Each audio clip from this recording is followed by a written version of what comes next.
ফেনীতে এবারের ভয়াবহ বন্যায় কয়েক লাখ গবাদি পশু মারা গেছে বলে জানিয়েছে প্রাণী সম্পদ বিভাগ, যার বেশিরভাগই খামারের মুরগি।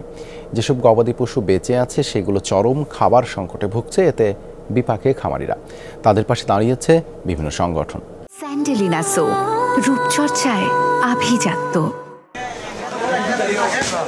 প্রচণ্ড গরম, তার উপর লম্বা লাইন। পুরুষদের পাশাপাশি দাঁড়িয়েছেন নারীরাও, সংগ্রহ করছেন গবাদি পশুর খাদ্য। ফেনীতে বন্যা কবলিত এলাকায় চোখের সামনেই পশু মরতে দেখেছেন অনেক খামারি। কারো পশু ভেসে গেছে বানের জলে, যেগুলো টিকে আছে সেগুলো ভুগছে চরম খাবার সংকটে। জানালা দিয়ে রেনি সাইডে আমার ছাগল আস্তে আস্তে ডুবতেছে, ডাকতেছে আমার দিকে রেনি অল্প কদিন মুখ দেখা যার এর ডাকের আস্তে আস্তে ডাকের আস্তে আস্তে ডুবে। গরুর খাবারের সমস্যা, কাঁচা ঘাসও নাই, শুকনা খেরও নাই, এখন এখানে খাদ্য লাইছে।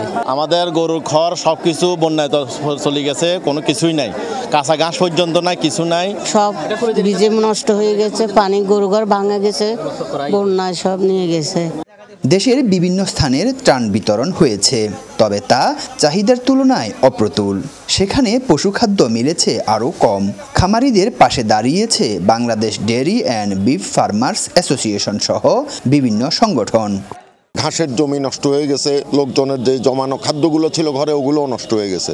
তো ওই জন্যই আমরা নিজেরা যেহেতু ফার্মার সবাই, আমরা আসলে অনুধাবন করছিলাম যে আমাদের মনে হয় খামারি ভাইদের আসলে সাহায্য লাগবে। অনেকের গরু অনাহারে অর্ধাহারে মারা যাচ্ছে। তা আমরা খবর পাওয়ার পরে আমাদের যে সীমিত সামর্থ্য সে অনুযায়ী আমরা আজকে এখানে গোখাদ্য বিতরণ করতে এসেছি।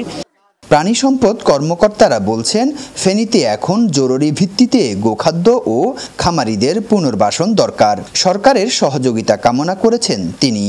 ইমার্জেন্সি গোখাদ্য সাহায্যের পাশাপাশি এদেরকে পুনর্বাসন করা, এখন পুনর্বাসনটা করা হলো সরকারি একটি নীতিগত ব্যাপার।